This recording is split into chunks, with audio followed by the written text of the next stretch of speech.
Hi, and welcome to our presentation of So What, Now What?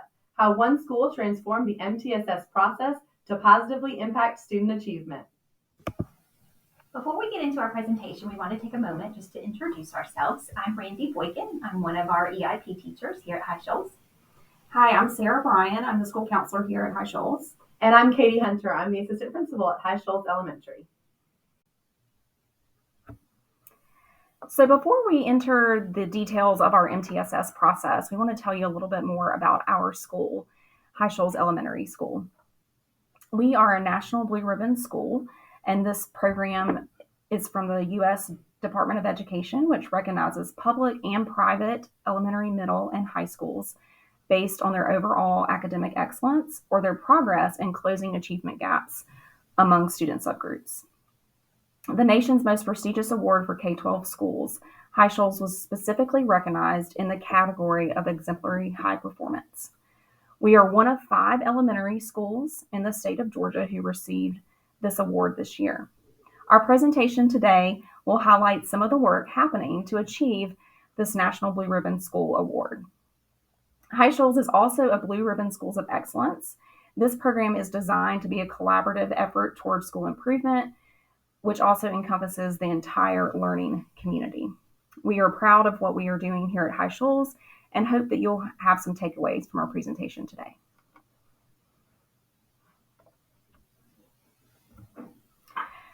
At High Shoals, 100% of our core content teachers are gifted certified, and students engage in a number of STEM activities, project-based learning, and innovative enrichment activities, especially through our Explorations activity class for all students. We also have responsive classroom strategies and the PBIS model in place, along with a very strong parent-school connection. Students who require additional academic, emotional, or behavioral support are carefully monitored through the Response to Intervention, or MTSS, process with the school's RTI team, meeting bi-monthly. High Shoals is also a Title I distinguished school, which places it in the top 5% of schools in the state of Georgia. The school attributes its success to the school community, students, teachers, and parents who are firmly dedicated to sustained excellence and continuous improvement.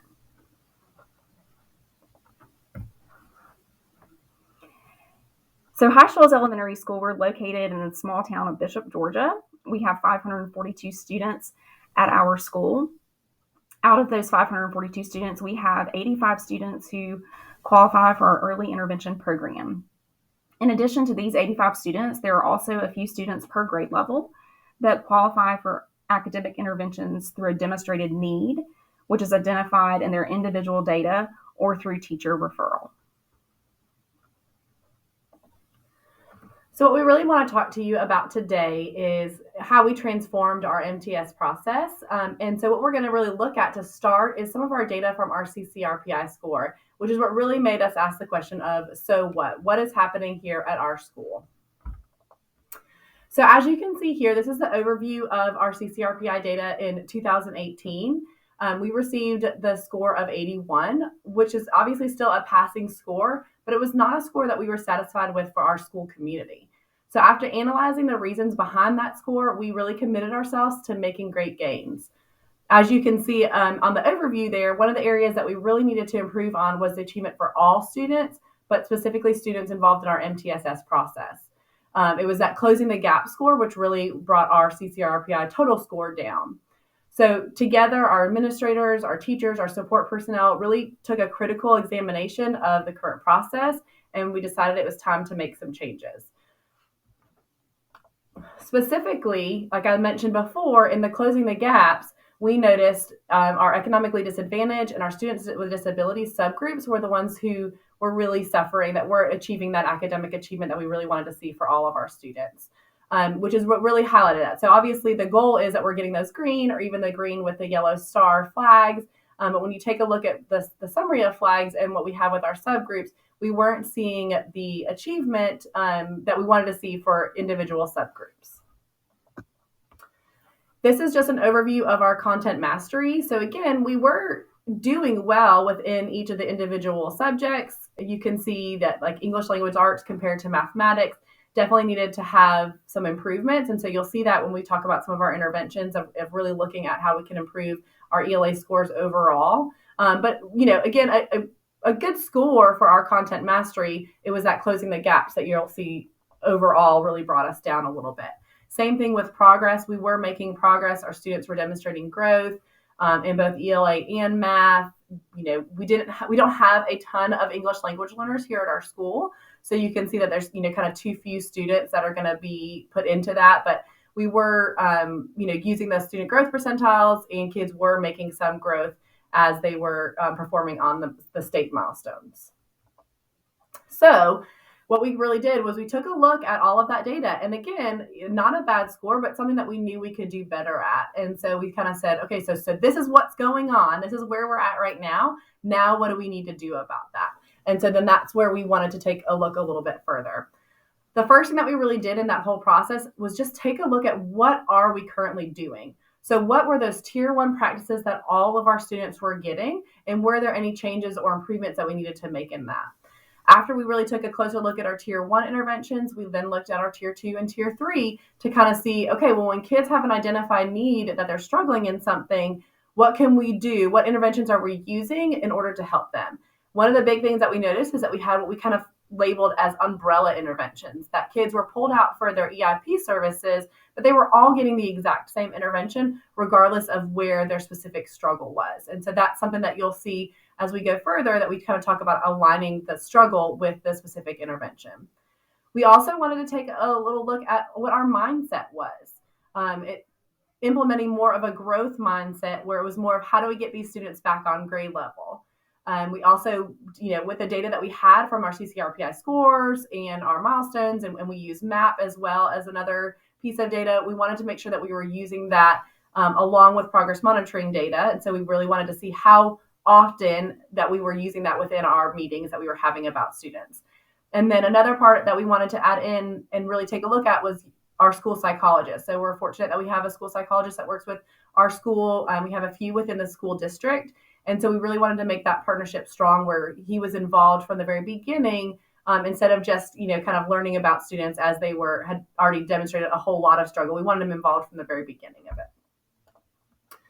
I mentioned earlier about that growth mindset and that goal of switching it from what do we need to do to see if this child needs to be evaluated for special ed, instead of switching it from that into what do we need to do to get the student back on grade level. So whatever that area of struggle is, but understanding that all of these students have so many strengths. When we start our meetings, at the beginning of the year, especially, we really like to talk about, well, these are some of the really great things that they're doing.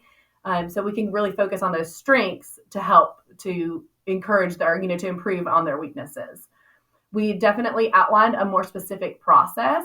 I'm going to click on a couple things here that will show as well. We just really wanted to be intentional about outlining what that process was going to be at High Shoals. So, and this is something that we'll share so that people have access to, but we went with our school psychologist, our principal, Ms. Whitaker, myself, and our school counselor, Sarah Bryan. We went through and really highlighted, kind of step by step. Of course, there's always flexibility within each one of these, but this was helpful to teachers that had been here at High Shoals for a long time, but also as we get new teachers coming to High Shoals, just to let them know kind of the process that we're going to go through when we have these meetings about students and what we're really looking for, what we would ask them to bring to a meeting, just to make sure that everybody's really on that same page.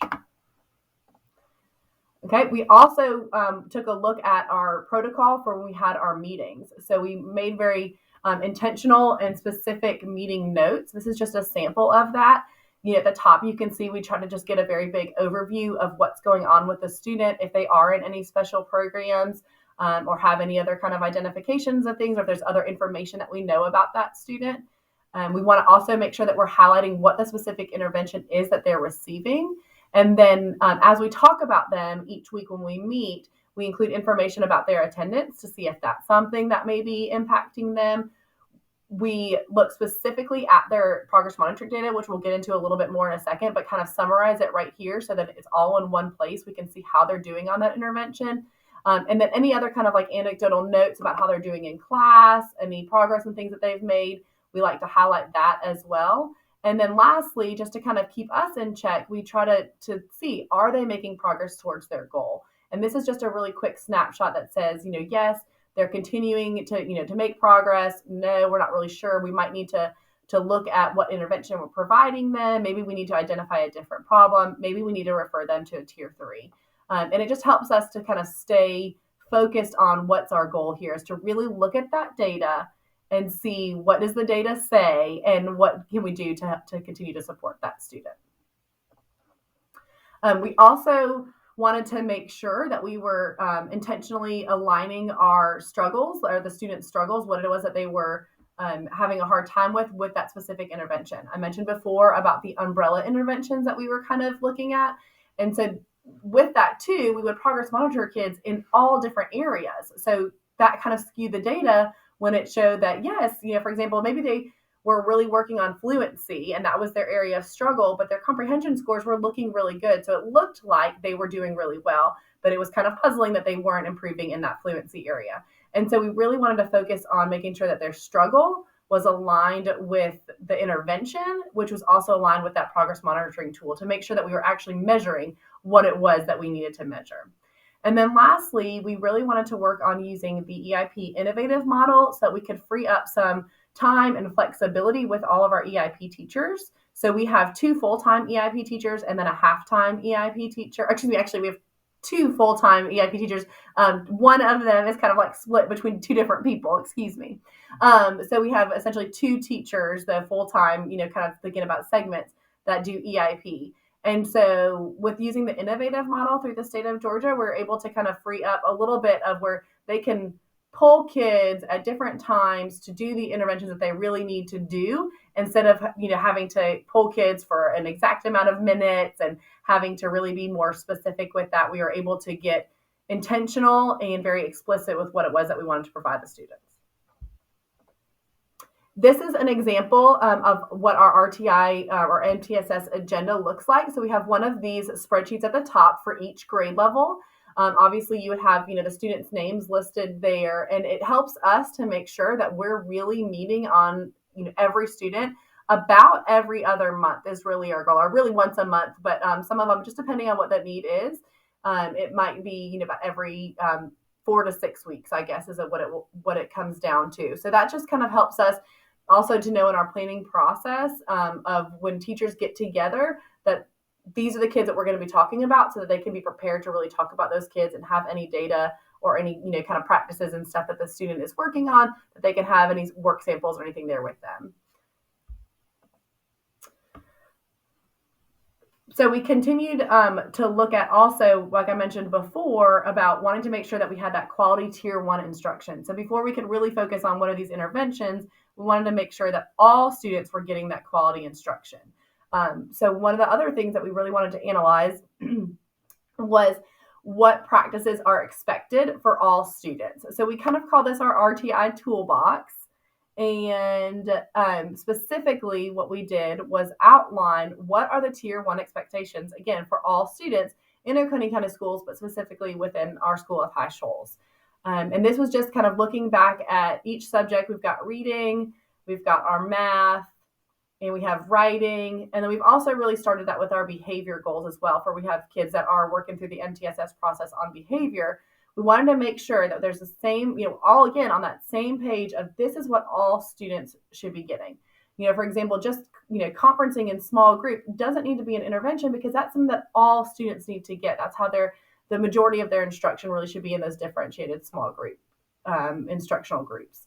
And then we also, for reading, for example, took specifically a look at, okay, what are the different components of reading, of how they learn to read? And these are the different areas that they could really be struggling in. And we wanted to really define what that looked like for our teachers, so that we could really understand when a kid is not reading on grade level, specifically what is it that they need that help to get them to that point. So you can kind of see here that it is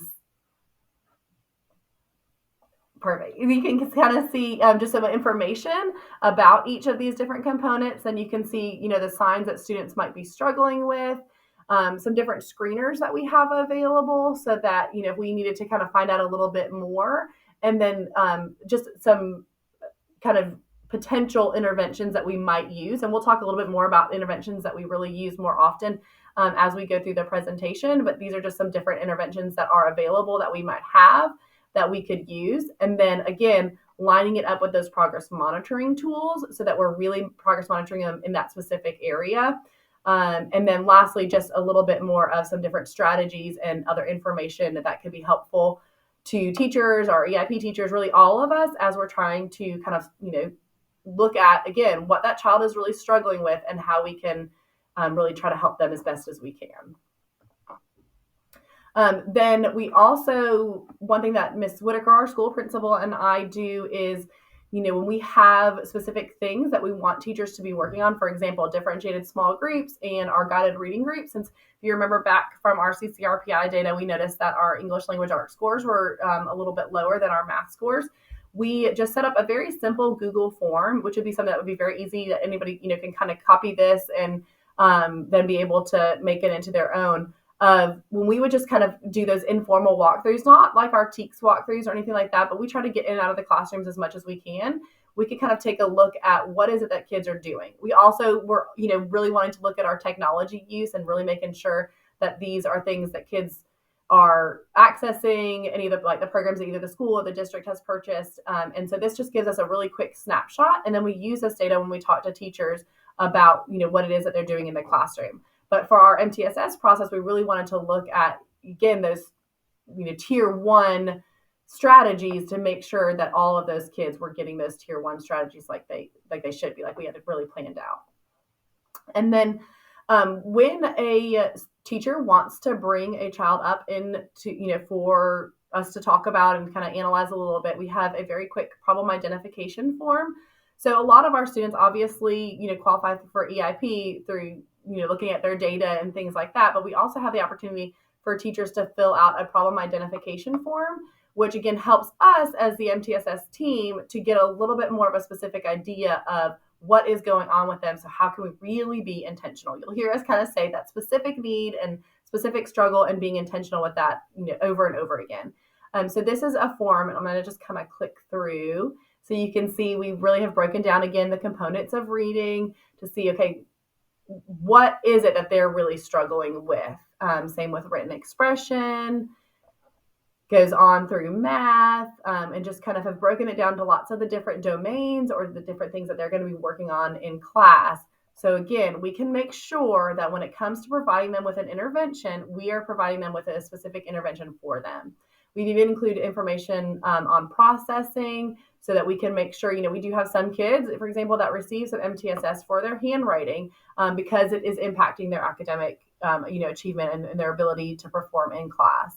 And so we kind of keep going through that. Mentioned before about behaviors.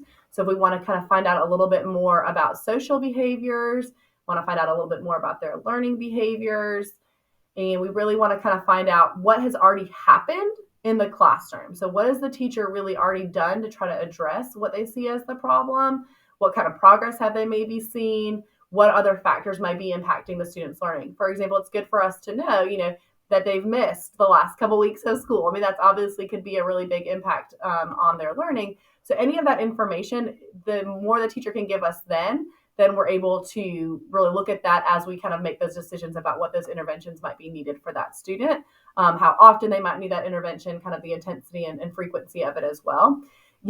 With not having a huge school with our 542 students, I think as administration, our counselor, and our EIP teachers, really all of our support teachers, we have a pretty good sense of who our kids are. But since we're not the ones in the classroom with them every single day, we really try to get our teachers to give us as much information as we can so we can support them in supporting the students. So Ms. Hunter has shared a lot of really awesome resources that you'll be able to kind of click through and dig through a little bit more to see how you may be able to use those at your school, or maybe you're already using some of those or make adjustments to what you're doing. We wanted to just highlight a couple of different things as we were talking about Tier 1, analyzing what we're doing, what's missing, what do we need, and what are we going to do about it. So foundational practices. For us, first we'll talk about MAP. I would imagine that a lot of you are familiar with, or your schools may be using MAP as your progress monitoring tool. Students take this test 3 times a year. We're able to see their progress throughout the school year. But one thing that we're also able to do, we've paired taking MAP with also a program called Edmentum. And Edmentum, we're going to look at this on our next screen as well, but it really, all that data merges from their MAP into Edmentum, and it's able to show us, even over time, so from grade to grade, specific domains or areas where a student is continuing to have a gap in their learning. So that allows teachers to identify explicitly, what does this child need? So even if the student is not in the MTSS process, right? This is tier 1. So all students receive this support and individual explicit instruction on what they specifically need. We have many students who need to be pushed and accelerated and beyond their grade level, but this is also a great tool for us to use this program to help our teachers know how they can explicitly help students with where their gaps are. Another item that was mentioned as well, we want to highlight, is foundations. As we were going through this process of identifying, okay, what are the gaps that we see, overall in our school or in our students, especially those subgroups of learners where they have weaknesses. And one of the things that jumped out at us was phonics. Yes. Phonics, right? And so we all know for phonics, right, you need a really strong foundation for that. And we were noticing that even students in grades like 3 through 5 were showing a weakness in phonics on their MAP scores and things like that. And so we said, okay, we've got to do something about this. We really need to have an overall tier 1 approach to building a strong phonics foundation for our students. And so the program is actually called Foundations. It is used tier 1. So all classrooms K2, okay, so kindergarten, first and second grades use Foundations. And that's used, again, to provide students with that foundation. Foundations also has components that it can be used for interventions as well. So if a student needs additional support for their phonics, or that's their identified area where they need to grow, then they can have tier 2 and tier 3 interventions as well, even really tier 4. Mm-hmm. Because right, Foundations is part of the Wilson program. So it aligns with that. Mm-hmm. And this year is actually our 3rd full year of using Foundations. Mm-hmm. So we're seeing kids that have had it now, for example, in kindergarten, first and second. So that's really neat to kind of see that they've had the whole foundational part of that phonics program. Yeah. So we're really looking forward to seeing, as we continue with those, not tracking that data for those mm-hmm. students, but to see how that has impacted them, with their reading overall. Yeah, I think it's going to be exciting to see. That's mm-hmm. one of those things you put into place and then you go, oh, you can continue to see the growth and the impact several years down the road. So we did just I know the screen has a lot on here, and Ms. Hunter and I are going to kind of tag team this one, I think. But basically, I mentioned in our previous slide that we use our MAP data. Again, that's 3 times a year. The students are being progress monitored. It's a great tool. We were using that and have been using that for years. Mm-hmm. But then Edmentum is a newer program that we were able to purchase for our school specifically. And so it's just a wonderful tool for how the data merges with Edmentum. And as you can see on the slide, it really gets very, very specific mm-hmm. as to where the student may have gaps. And again, maybe it's a gap that even showed up in their MAP scores from kindergarten or first grade, and we're continuing to see that. Edmentum then can help the teachers and help us identify what learning path, so specific learning paths and modules the student can work on in this. Again, this is tier 1. Mm-hmm. Okay, so this is tier 1 for all students, but it's a great resource for everyone. Mm-hmm. Yeah, and then after we say we take fall MAP and then we take it again in the winter, you can see kind of in the bottom right is that you see the different learning paths we can see the difference in how kids have performed. So again, it really highlights those specific skills that kids may be struggling with, if they assessed above it on MAP, or they need more practice, or maybe they had mastered it before, but now it's not one that has really stuck with them. And so they're getting reassigned to that module now to do. And so all the students have access to that. What is really helpful, again, it is tier 1, but what's really helpful is for our EIP teachers and really all of our teachers, but to be able to look at that specific information, because then they can provide those interventions. Like Ms. Bryan mentioned earlier about that explicit instruction, that's, expected for all kids and for all teachers to be using, but the students who need that additional explicit instruction when they are meeting with their small groups, or whether, they're working with a different intervention, but they can really make sure that they're highlighting those specific areas that they need. So the knowledge map that's up in the top left, that's just a quick snapshot of it, but you can see how it breaks it down into the different domains. And that's where we really saw like students, maybe in their reading foundations showing up in first grade the same, skills, in second grade the same skills in third grade, though they had mastered other skills in second grade. They really were still working on those foundational skills in, on the first and second grade level, even though they were a third grade student. So we saw those patterns with the domains, which really helped us to be intentional with what kind of interventions we are providing for students. And the same with MAP 2.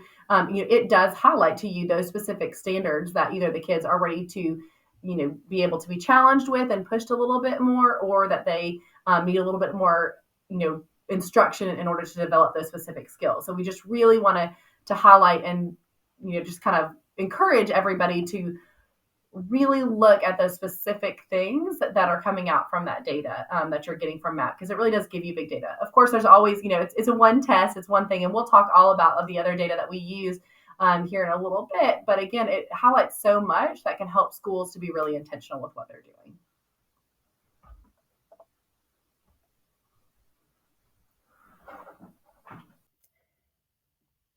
So as you can already see, data is frequently analyzed for decision making at our school. While we do rely on our intuition and experience to guide our day-to-day instruction, we don't ever make decisions for students on MTSS without asking ourselves the question, what does the data say? And I wanted to spend just a few minutes sharing with you some of the ways that we're able to collect our data and organize it so that it can support our MTSS process. We do have a link in the presentation to our grade level data walls, but I'll show you an example of what those are like and how they're used. If you look at the top of this slide, you can see an example of one grade level's data wall. It includes all students in the grade level, and over the course of the year, we continue to add data related to different academic targets, different test scores, just to give us a snapshot at how the student is progressing through the year. As an EIP teacher, this is incredibly helpful. Just as a quick glance for me to take a look and see what is the data showing us, what are some students that might possibly need some support. So it's very helpful to have that as a resource for each of the grade levels. Another thing that our school uses for progress monitoring is a program called Acadience. This is just a little snapshot of what some of the data can look like. We've got data collected for oral reading fluency for this child and also their comprehension. And these types of reports are especially helpful as we're making decisions about whether or not the interventions are effective, whether or not students are progressing as they should, whether or not we're targeting the right things to help meet student needs and get them on grade level. So Acadience is what we will often use. But in the event that we don't have a skill in Acadience that we want to specifically focus on, we've been able to create our own tables and spreadsheets to help us to organize our data. For example, in kindergarten, we wanted with this student to focus on letter naming fluency.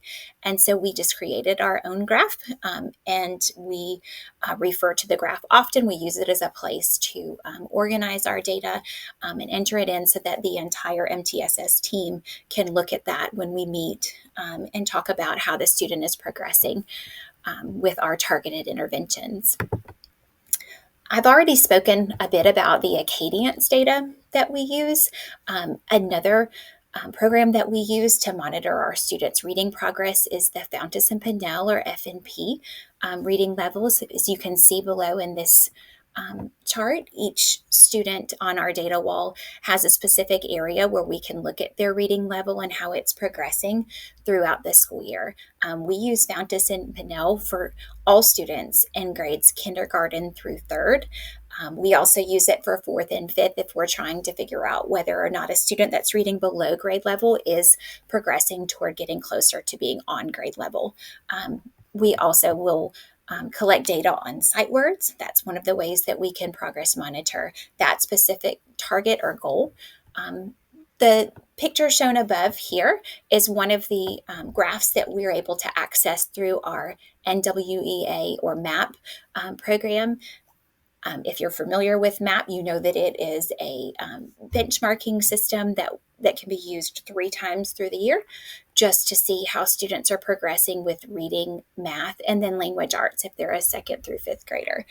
So looking at these graphs, especially showing the progression over several years, helps us to determine whether or not a student is showing trends or patterns or things that we want to keep in mind as we're making decisions for how they're learning and growing. And finally, just as I showed you on the last slide, if we don't have already in place a system for collecting and organizing that data, we'll create our own, just as we did with the Foundation's letter naming fluency. Another thing that we do as an EIP team is throughout the year, after we've collected several pieces of data, including our MAP data, Fountas and Pinnell reading level information, data related to progress monitoring, we will look and make decisions based on that data for who needs to be served through our MTSS program. At the beginning of the year, we've created a table like this where we can look at their MAP scores, their reading level, how they scored on their EIP rubric as far as entering students in for the beginning of the year. We'll do some benchmarking through Acadience if need be, if we need to get some further data, if we don't feel like we have enough information yet on that student, particularly if they're a new student. And then we'll make some decisions based on that and document those on this eligibility data spreadsheet. Again, it's very helpful as a teacher to have this look at a glance at what students we think that we need to be looking at this year based on their data, and organizing all of that in such a way that we can make sure that as we're creating our plan for the year, we're making sure that we see every student that needs to be served. Again, after data is collected toward the middle of the year, we'll meet again as an MTSS team and talk about how students are progressing, whether or not certain students continue to qualify for EIP support based on the data that we have. This is our mid-year eligibility data table. Again, just like you've seen in the beginning of the year eligibility data table, we've got data that shows how they've progressed through MAP, how they're doing with their reading goals. We do like to include sight words in the middle of the year because we've had some time to work with the students and see how they are learning new sight words and they're able to apply those in their reading. And then we've had some time also to collect some data for progress monitoring. And so we're able to see whether or not students are showing the trends that we're looking for, that upward trend, if they are at benchmark or if they're still below. And that just really helps us to make decisions about whether or not students that we've served through the first part of the year continue to need to be served. Of course, we don't wait until the middle of the year to make decisions like this, but it's one of those periods of time, especially after we've taken lots of different benchmark assessments. The teachers have collected so much data. It's just a great time to check in with all of the teachers and make some of those decisions as we begin in January. Again, we gather the same information for MAP. So that eligibility data form is just a great at a glance snapshot of the decisions that we're continuing to make based on that data.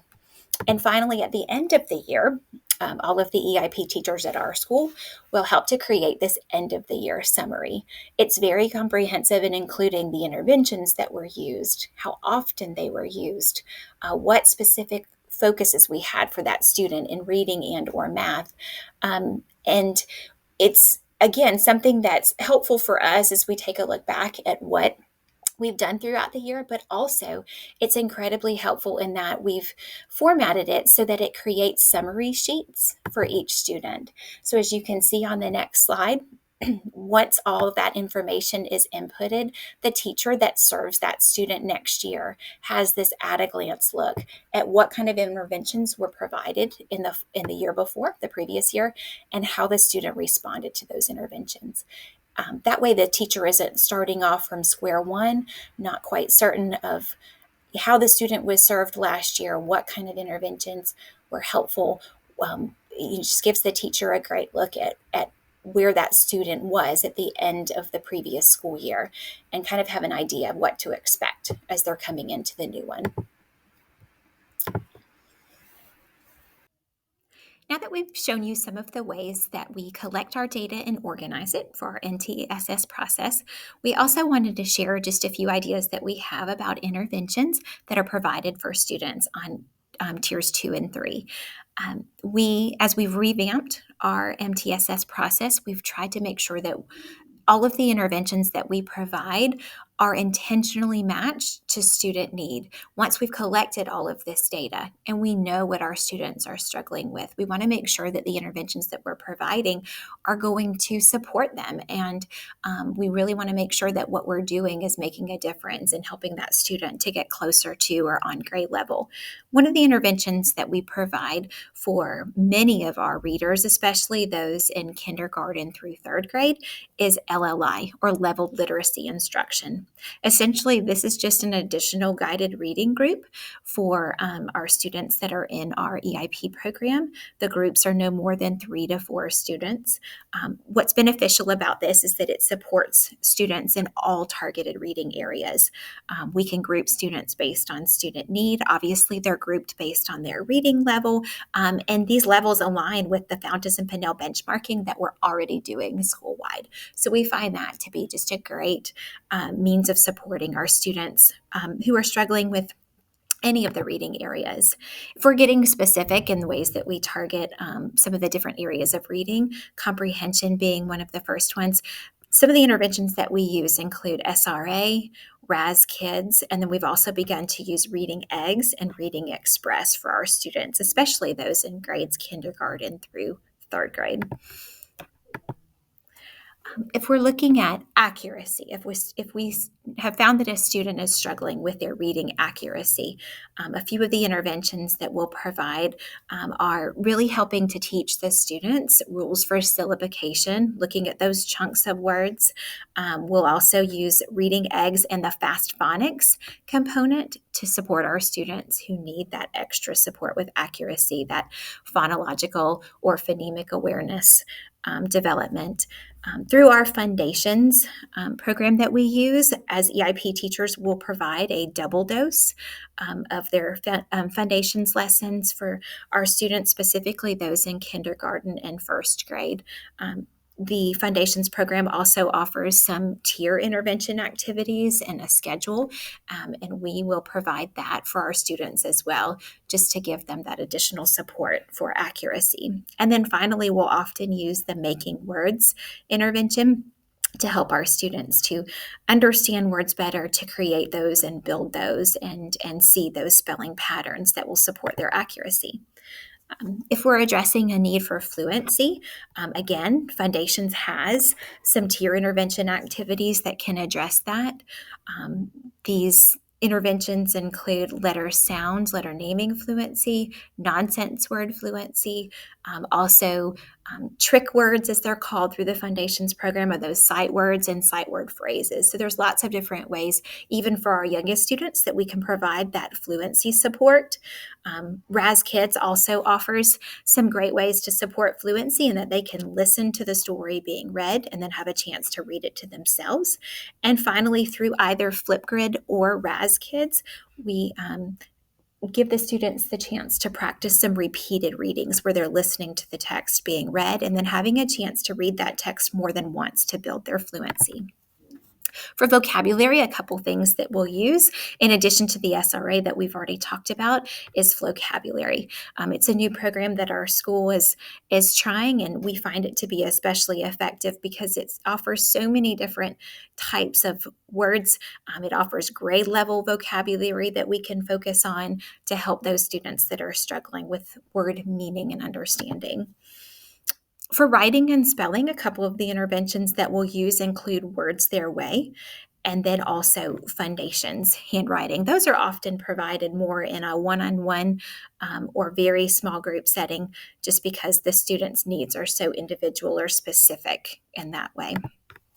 And then finally, for math, some of the interventions that we use include ST Math, which is a computer-based program that's, again, very comprehensive in supporting students with needs in a variety of math skills.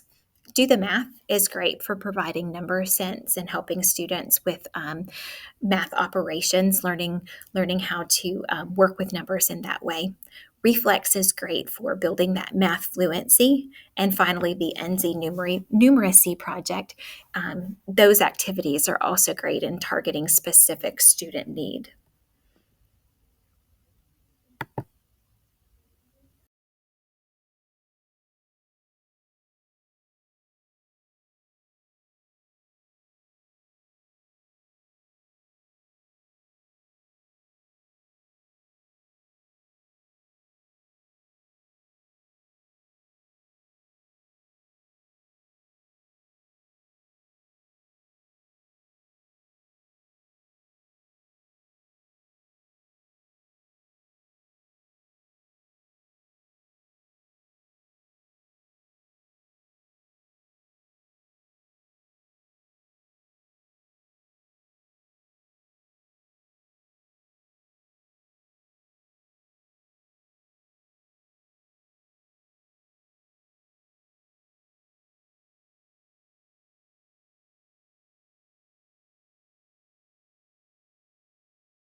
Okay, so now taking all of this information, the process of kind of what we looked at to get started, the data that we use, the interventions that we really use and have seen great success with, kind of what were our results. So we're going to talk about that next. So as you can see here in our overview, and remember in 2018, our overall CCRPI score was an 81. We were super proud to see in 2019 then a score of 97.5. So really after revamping that MTSS process and really all the related interventions that went along with it, of course, along with a lot of hard work from everyone in our school, our teachers, our students, our whole school community, we did see some major gains in our student achievement, bringing that CCRPI score up to the 97.5. To say we are proud is an understatement. As you see, we made tremendous progress in all the areas, but specifically, again, we were really focused on the closing the gaps for our subgroups and really ensuring that all students are making progress to achieve at high levels.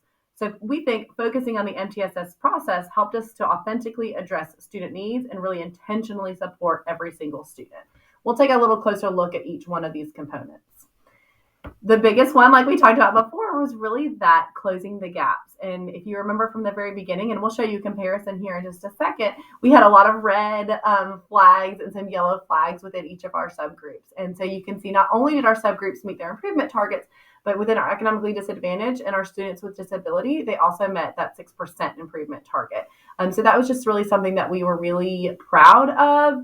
Again, a lot of hard work went into that, but it really being that intentional and focused in on our students and what they really needed, we think was what helped us to make those improvements. Again, for the content mastery wasn't the biggest area that we needed to address last time, like closing the gaps was. But again, we saw that increase of 9.6 additional points for our content mastery. You can see the difference now too with the English language arts getting the 100 over 100 really points for that. So that was something that we really were proud of as we, again, just really took that very intentional and explicit look at what we were doing as our tier 1 practices, but also within our interventions. Our progress points also went up. You can see to 99.4. So again, we just really saw that kids were making that growth, and that's what we want, right? Every day we want students to learn something every day. We want them to make growth relative to wherever it is that they're at. Kids come to us at all different levels with, lots of different things going on in their lives. And it's just really our goal to help them find whatever that success means to them. So we are really proud to see that amount of progress as well. This is just going to kind of really show you kind of at a quick glance, the difference. So you can see, for example, the way that the CCRPI scores, go is the score gets turned into like possible points. So for content mastery, you're able to get 30 points. And because of our, score in 2019 going up to 98.5, we almost got all 30 of those points, which is almost a 10-point difference between 2018 and 2019. Progress, again, you can get 35 points for that. Again, with the increase, we were able to get the 34.79. So again, really almost getting to the total amount that you can get, but an increase of 7.7 points. Obviously, we've said this already, that closing the gaps. So you're able to get 15 points for closing the gaps with a score of 30.6 in 2018. We didn't get very many points, but because we earned that 100 score in 2019, we were able to earn all of our points. But the big difference between the scores was almost a 70 point difference between those scores. So again, you can really see how focusing on our subgroups and focusing on the MTSS process and our interventions in general really helped us. Also, of course, readiness with the 20 points possible. This one, is one that thankfully we've been doing really well in, but we did still see that 2.5 point increase there as well. So just kind of looking at the points and how they've change from one year to the next, you can definitely see that we had a lot of that progress within the closing the gaps. Obviously, with 2020 and the way that it was, we don't have the CCRPI scores for that, but we're hoping to continue to see the data, improve just like it has been. We really appreciate you spending some of your time with this conference to hear about our journey here at High Shoals Elementary School. Please do contact us, any of us, if you have any specific questions. We've shared a lot about our process, programs that we use, the approach we ask our teachers and all of us really to take in working with students. You've heard many things said again and again, but I think we highlight that intentional focus and explicit instruction really for all students, but especially when we're looking to help students close gaps in their own learning. Every school is different. Every school is unique. And each of you, I hope, can take something from this presentation. And even if it's just our overall kind of approach, or whether something we've said today validates what you're already doing in your school, we recognize that each school is different and has strengths and weaknesses. So we appreciate you spending your time today to hear about our journey. And feel free, like Ms. Bryan said, to contact us if any of the resources that we've shared, if you need extra copies of those, we're happy to share that, because really we just want all students to succeed. And so if anything that we're doing can be helpful to you and your school, then we are happy to share with you. So thanks so much.